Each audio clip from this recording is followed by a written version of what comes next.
शुरू करते हैं। Chapter number 7 evolution.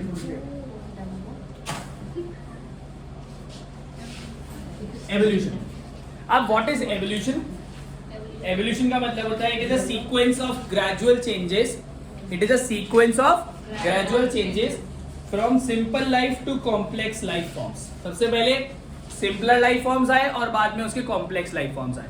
तो कैसे कैसे सिंपलर लाइफ फॉर्म से कॉम्प्लेक्स लाइफ फॉर्म आए, ये हम पूरे चैप्टर में पढ़ेंगे। ठीक है, चैप्टर काफी ज्यादा इंपॉर्टेंट है on the basis of board examinations. ठीक है, तो ह्यूमन बीइंग जो होता है मोस्ट रिसेंट इसका एग्जांपल है। सबसे ज्यादा इवॉल्व्ड स्पीशीज आज तक अर्थ पे जो हमें पता है वो ह्यूमन बीइंग्स हैं।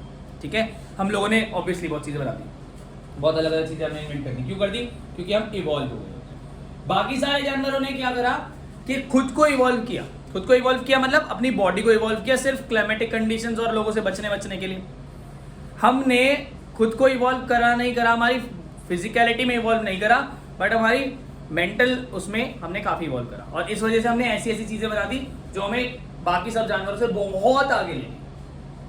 हम में और जानवरों में कम से कम 10 लाख साल का फर्क है, शायद 50 लाख साल का। हाँ, कुत्ता कोई मशीन थोड़ी ना बना नहीं बना सकता ना, वही तो 50 लाख साल का फर्क है। क्या पता 50 लाख साल बाद कुत्ता भी इवॉल्व हो जाए। ठीक है, तो ओरिजिन ऑफ लाइफ के लिए अलग अलग चीजें हैं, अलग अलग थियरीज हैं। ओरिजिन ऑफ लाइफ की डिफरेंट थियरीज हैं कि कैसे कैसे लाइफ ओरिजिन हुई और अर्थ कितनी पुरानी है और क्या क्या उसमें चीजें हैं। यूनिवर्स को माना जाता है कि यूनिवर्स जो है वो अराउंड 15 से 20 बिलियन ईयर्स ओल्ड है। बिलियन ईयर्स ओल्ड मतलब 100 करोड़ होता है 1 बिलियन। 15 से 20 बिलियन ईयर्स ओल्ड है। और ये बताया गया, बिग बैंग थियरी दिया था एक साइंटिस्ट थे लेमाइट्र, उन्होंने 1931 में बिग बैंग थियरी बोला था कि एक ब्लास्ट हुआ, पूरी दुनिया बन गई। ठीक है, इन्होंने बोला our universe arose as cataclysmic eruption, temperature lower हुआ, सारी गैसेज जो है हाइड्रोजन हीलियम वगैरह वो फॉर्म हो गई और इसकी वजह से ग्रेविटेशनल फोर्स बन गई, धीरे धीरे गैलेक्सीज और वो पूरा एक बार में पूरा सोलर सिस्टम, पूरा गैलेक्सी, पूरा यूनिवर्स बन गया। अर्थ की ओरिजिन को बोला जाता है कि 4.5 बिलियन ईयर्स अगो है। ठीक है, और अलग अलग थियोरीज हैं हमारी लाइफ की ओरिजिन के लिए। सबसे पहली थ्योरी है theory of special creation. Theory of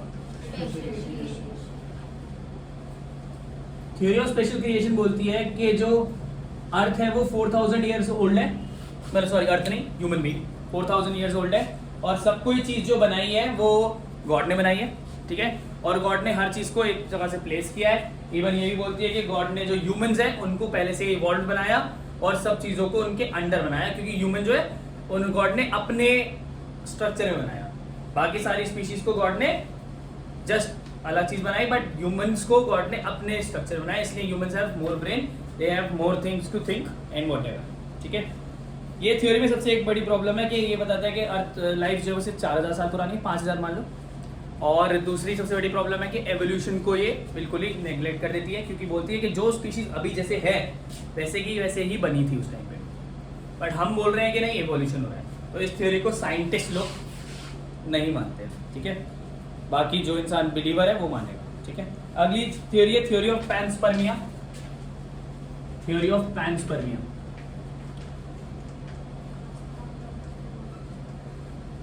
theory of panspermia बोलती है कि ग्रीक थिंकर्स ने दिया था, ये अर्ली ग्रीक थिंकर्स ने बोला था कि लाइफ जो है वो आउटर स्पेस से कोई लोग आए, आउटर स्पेस से लाइफ फॉर्म आई और वहां पे छोटे छोटे स्पोर्स छोड़ गई। क्या छोड़ गई? स्पोर्स।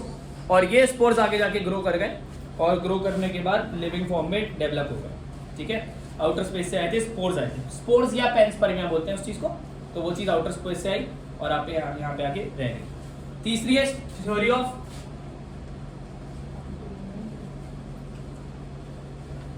एबायोजेनेसिस। इसको थ्योरी ऑफ स्पॉन्टेनियस क्रिएशन भी जनरेशन भी कहते हैं। ठीक है, ऑटोबायोजेनेसिस भी कहते हैं। ये बोलती है कि जो लाइफ है वो नॉन लिविंग ऑर्गेनिज्म से खुद ब खुद लिविंग ऑर्गेनिज्म में कन्वर्ट हो गई। खुद ब खुद हुआ कि नॉन लिविंग मैटर था, उससे वो लिविंग ऑर्गेनिज्म में कन्वर्ट हो गया। इसको दिया था, इसको बताया, सपोर्ट किया था वैन हेलमोंट ने, जिसने ये क्लेम किया कि अगर आप 21 दिन तक एक बंद कमरे में, डार्क कमरे में जहाँ पे कोई लाइट नहीं आ रही और बहुत ह्यूमिड एनवायरनमेंट है, एक स्वेट से भरी हुई शर्ट को रख दो तो वो आगे जाके माउस में कन्वर्ट हो जाता है। किसमें कन्वर्ट होता है? माउस में। ऑल्दो ऑब्वियसली ऐसा कुछ भी नहीं है, उसने बस चूहा देख लिया तो उसने देखा भाई देखो ये चूहा इसलिए बना है, बट ऐसा कुछ भी नहीं है। लुईस पैस्चर ने इस थ्योरी को बिल्कुल आगे नेग्लेक्ट कर दिया 1860 में। उसने ऐसा बिल्कुल दिखाया कि कुछ भी चीज़ नहीं है, pre existing non living organism से ये नहीं बन सकती, ठीक है। फिर एक थ्योरी आई जो काफ़ी हद तक हम लोग उसको मानते हैं, थ्योरी ऑफ केमिकल एवोल्यूशन। कौन सी? Theory of chemical evolution. Theory of chemical evolution बोलता है कि हाँ नॉन लिविंग ऑर्गेनिज्म से बनी है, बट इस तरह से बनी है। ओपेरिन और हेल्डेन दो बंदे थे, ओपेरिन और हेल्डेन, इन्होंने दी थी। इन्होंने बोला, थ्योरी ने बोला, according to them life form जो है वो pre existing non living life form से आई है, और जैसे आरएनए और प्रोटीन थे वो डेवलप कर गए, और उस टाइम का टेम्परेचर और बाकी सारी चीज़ें ऐसी थी कि उसने उसे सपोर्ट कर दिया प्रोटीन्स को या आरएनए को कन्वर्ट करने में into human beings, not human beings, into life living organisms. जैसे कि अगर आप देखोगे एक चीज होती है, एक जीव होता है जिसे हम कहते हैं वायरॉइड्स। क्या कहते हैं? 11th क्लास में चैप्टर नंबर 2 या 2 में, हाँ 2 में अगर आप पढ़ोगे तो वहाँ पे एक टर्म है वायरॉइड्स, डायनियर ने दी थी 1971 में। वो वायरॉइड होता क्या है? वायरॉइड कुछ नहीं होता। वायरस क्या होता है? वायरस एक नॉन लिविंग चीज होती है जो हमारे बॉडी में आके लिविंग हो जाती है। अगर वो टेबल में बढ़ी है तो वो नॉन लिविंग है, वो ग्रो नहीं कर रही, वो रिप्रोड्यूस नहीं कर रही, वो कुछ नहीं कर रहे। हमारी बॉडी के अंदर आएगी, वो हमारा मैकेनिज्म यूज करके, हमारे सेल्स को यूज करके ग्रो करना शुरू कर देगा। तो वायरस को किसी लिविंग या नॉन लिविंग के उसमें नहीं रखते। वायरस के ऊपर, वायरस के अंदर आरएनए या डीएनए होता है और उसके ऊपर एक प्रोटीन की कोटिंग होती है। वायरॉइड्स पे ये प्रोटीन की कोटिंग भी नहीं होती, सिर्फ एक आरएनए होता है। बट ये इस तरह से इंटरट्वाइंड होता है, ऐसे मतलब गुच्छा सा बना होता है एक आरएनए का, उसे हम वायरॉइड कहते हैं। ये सबसे छोटी चीज होती है, ठीक है। तो अगर वायरॉइड्स है एग्जिस्ट करते हैं और वो लिविंग है, हम कंसीडर कर रहे हैं क्योंकि उनसे भी बीमारियां होती हैं, तो भाई इसका मतलब है थ्योरी ऑफ केमिकल एवोल्यूशन कहीं ना कहीं पे लॉजिकल है, ठीक है। ओपेरिन और हेल्डेन ने दिया था, और इसको बाद में एक्सपेरिमेंटली प्रूव किया था मिलर और उरे ने। दिया किसने था? ओपेरिन और हेल्डेन। और प्रूव किसने किया था? मिलर और उरे ने।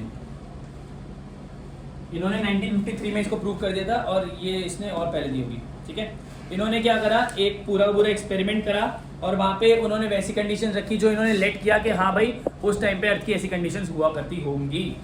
तो उन्होंने 800 डिग्री सेल्सियस टेम्परेचर रखा, एक स्पार्क चेंबर में स्पार्क प्रोड्यूस कराया, बहुत सारी गैसेज जैसे CH4, NH3, H2O और H2 को लेके आया, स्टीम वगैरह से रिएक्शन कराई, और उन्होंने देखा कि कुछ ना कुछ कॉम्प्लेक्स मॉलिक्यूल्स, ये छोटी छोटी गैसेस थे, शुगर्स बन गए, पिगमेंट्स बन गए, नाइट्रोजनस बेस बन गए, इवन फैट भी बन गया।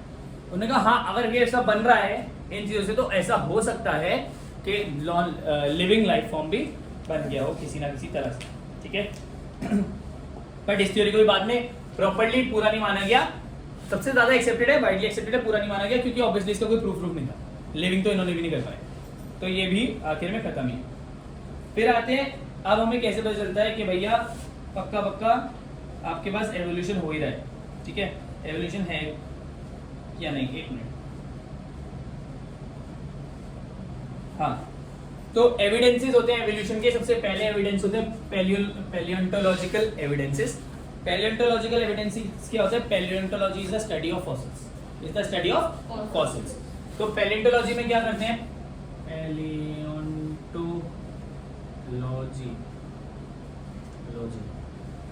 इसमें क्या करते हैं? पेलियोंटोलॉजिस्ट होते हैं ये। इसमें क्या करते हैं? ये लोग स्टडी करते हैं रॉक्स को और फॉसिल्स को और बहुत सारी चीज़ों को, और कार्बन डेटिंग के हिसाब से ये बताते हैं कि भाई कार्बन डेटिंग मतलब कि कार्बन की ये डेट निकालते हैं कितने साल पुराना है।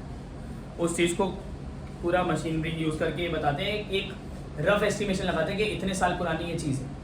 मान लो किसी ऑर्गेनिज्म का दांत मिल गया, उन्होंने कार्बन डेटिंग कर दी, इतने साल पुराना है, ठीक है। हर किसी चीज़ के अंदर कार्बन कहीं ना कहीं प्रेजेंट होता ही है, ठीक है ना। इसके अलावा मान लो कोई एक बहुत पहले का पोलन ग्रेन मिल गया, फिर दिखाया कितने साल पुराना पोलन ग्रेन है, ठीक है। तो पोलन ग्रेन के ऊपर क्या होता है? चैप्टर नंबर 2 पे जा रहा हूँ। पोलन ग्रेन के ऊपर क्या होता है? एक शेल होती है जिसको हम कहते हैं स्पोरोपोलेनिन, ठीक है। ये हार्डेस्ट सब्सटेंस नोन होती है और ये टूटती भी नहीं है। खैर मैं उस चैप्टर से दोबारा यहीं पे आ रहा हूँ। पैलियोंटोलॉजिकल स्टडीज बताती है दो मेन चीज़ें जो हमें पता होनी चाहिए। एक होती है होमोलॉजी और एनोलॉजी। होमोलॉजी और एनोलॉजी। होमोलॉजी का मतलब होता है कि डिफरेंट मतलब एक ही एंसेस्टर से, कॉमन एंसेस्टर से अब वो अलग काम करने लग गए ऑर्गेनिजम्स। कॉमन एंसेस्टर क्या है? कॉमन सिंगल एंसेस्टर है। सिंगल एंसेस्टर मतलब जो हमारे पूर्वज हैं वो एक ही थे, बट अब सब अलग अलग चीज़ों में चले गए, अलग अलग फील्ड में चले गए। सिंपल सी बेसिक सी बहुत ही सिंपल सी बात है, इसको हम कहते हैं डाइवर्जेंट एवोल्यूशन। क्या कहते हैं? इसको एक एग्जांपल के तौर पे बताता हूं। कह रहे हैं कि hand of a man, hand of a चीता, मतलब 4 लिम्ब ऑफ अ चीता, विंग ऑफ बैट, ये सब जो है उनका जो बेसिक स्ट्रक्चर है वो काफी ज्यादा सिमिलर है। अब बेसिक स्ट्रक्चर सिमिलर होने का मतलब है उनके जो एंसेस्टर्स हैं वो कॉमन है, बट अब वो सब चीजें अलग अलग काम के नहीं करते। Hand of man is to use grab things, pick up things, right. Leopard can not do, cheetah can not do it, but cheetah उससे उसके सारे भागते हैं, हम नहीं भाग सकते उसके जैसा। और बैट तो उससे उड़ भी जाती है, हम नहीं उड़ सकते, चीता भी नहीं उड़ सकता। तो तीनों के काम अलग हो गए बट बेसिक स्ट्रक्चर एक ही है। तो जो एवोल्यूशन है वो डाइवर्ट हो गया। क्या हो गया? डाइवर्ट। सब अलग अलग जगह पे चले गए, इसे बोलते हैं हम डाइवर्जेंट एवोल्यूशन। क्या बोलते हैं? Divergent evolution. दूसरी चीज होती है एनालॉजी, इसको बोलते हैं हम कन्वर्जेंट एवोल्यूशन।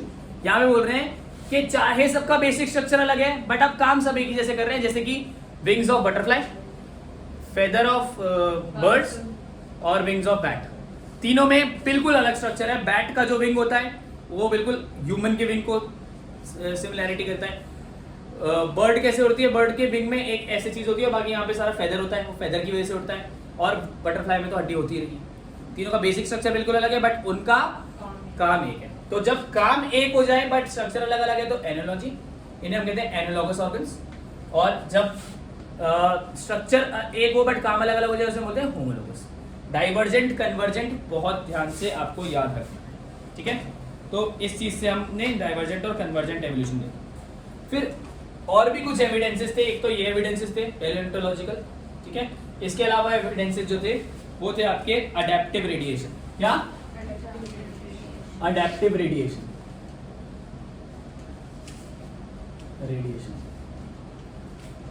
अडैप्टिव रेडिएशन जो है it is an example of, इसका एग्जांपल, सॉरी, अडैप्टिव रेडिएशन क्या होता है? अडैप्टिव रेडिएशन दिया डार्विन ने। किसने?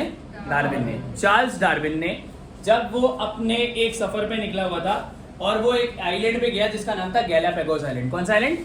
Galapagos island. सोना नहीं, उठ जाओ सब, उठ जाओ। अडैप्टिव रेडिएशन दिया किसने? गैलविन ने,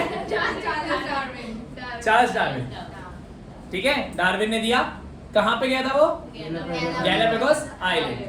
वहां जब आइलैंड पे वो गया तो उसने देखा कि भैया यहाँ पे तो बर्ड्स हैं अलग अलग टाइप की। उसने कहा यार बर्ड्स अलग अलग टाइप की, बट काफी हद तक फिर भी इनमें कुछ कुछ सिमिलरिटी उसने नापी, देखी। बहुत साल तक रहा वो वहाँ पे। उसने देखा, उसने ये बोला, ऐसा ऑब्वियसली प्रूवन नहीं, उसने ये बोला कि असली में ये सारी की सारी जो बर्ड्स थी वो एक ही प्रजाति थी, एक ही स्पीशी थी।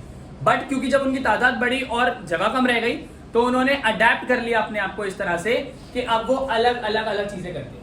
जैसे कि कुछ बर्ड्स जो थी उनकी बीक पतली हो गई, पतली क्यों हो गई? क्योंकि वो जाके समुद्र में से पानी खाना निकालती होंगी, ठीक है। कुछ वॉर्म्स खाती होंगी, कुछ सिर्फ सीड खाती होंगी, ठीक है। तो अलग अलग हैबिट्स की वजह से अलग अलग जगह पे वो आइलैंड पे मिली उसे। कोई बिल्कुल पानी के पास मिली, कोई बीच में मिली, कोई बिल्कुल पहाड़ में मिली। तो अलग अलग फिंचेस को उसने बोला कि भाई हाँ ये सब एक ही जगह से बनी है पर ये अब सबके अलग अलग थोड़ा सा वेरिएशन हो गई है, और उस वेरिएशन को उसने नाम दिया अडैप्टिव रेडिएशन। उन फिंचेस को बाद में लेटर बोला गया डार्विन्स फिंचेस। क्या बोला गया? Darwin's finches. इसके अलावा अडैप्टिव रेडिएशन एक बहुत अच्छा एग्जांपल है एवोल्यूशन को दिखाने का। दूसरा एक और एग्जांपल है इसका, ऑस्ट्रेलियन मार्सुपियल्स। क्या? मार्सुपियल्स। ऑस्ट्रेलियन मार्सुपियल्स का एग्जांपल क्या है? ऑस्ट्रेलियन मार्सुपियल्स का एग्जांपल ये है कि जो नॉर्थ अमेरिका में जो मैमल्स पाए जाते हैं और ऑस्ट्रेलिया में जो कुछ मैमल जैसी चीज पाई जाती है जिन्हें हम मार्सुपियल्स कहते हैं, वो काफी हद तक सिमिलर है। और ये भी देखा गया कि जो नॉर्थ अमेरिका में मैमल्स पाए जाते हैं अगर उनके आगे पाउच लगा दो, जिसमें बेबी को वो थोड़ा देर तक ग्रो कराते हैं और फिर आगे भेजते हैं, तो वो मार्सुपियल बन जाएंगे। तो ये बोला लिंक अगर आप करो तो मार्सुपियल और नॉर्थ अमेरिकन मैमल्स जो है काफी सिमिलर है। तो ये सिमिलर क्यों है? क्योंकि पहले सब एक ही जगह पे होंगे, फिर उसके बाद ऑब्वियसली कॉन्टिनेंटल ड्रिफ्ट हुई, पूरा ब्रेक हुआ, मार्सुपियल अलग चले गए, कंडीशंस अलग हुई, वो दोबारा से अलग तरह से ग्रो कर। पर बेसिक्स वो कह रहे हैं बेसिकली वो दोनों एक ही एंसेस्टर, कॉमन एंसेस्टर, एक ही स्पीशीज है। और ये एग्जांपल है ऑस्ट्रेलियन मार्सुपियल्स का। आपके पास इसमें से क्वेश्चन क्या क्या आता है? सबसे पहले होमोलॉजी एनालॉजी के बहुत क्वेश्चन आते हैं। जब भी आप चैप्टर नंबर 7 पे पहुंचोगे ना अपने स्कूल में, यूटी दोगे आपको ये पक्का क्वेश्चन मिलेगा होमोलोगस एनालॉगस। इसके अलावा आपको पैलियोंटोलॉजी पे 1 नंबर का क्वेश्चन आ सकता है, थ्योरीज पढ़ के चले जाना, आएगा नहीं, आएगा क्वेश्चन तो अडैप्टिव रेडिएशन का 2 नंबर का या मार्सुपियल का 2 नंबर का पक्का। ठीक है, तो इसमें से अभी तक आपको होमोलॉजी एनालॉजी और क्या अडैप्टिव रेडिएशन और ऑस्ट्रेलियन मार्सुपियल्स की बात है।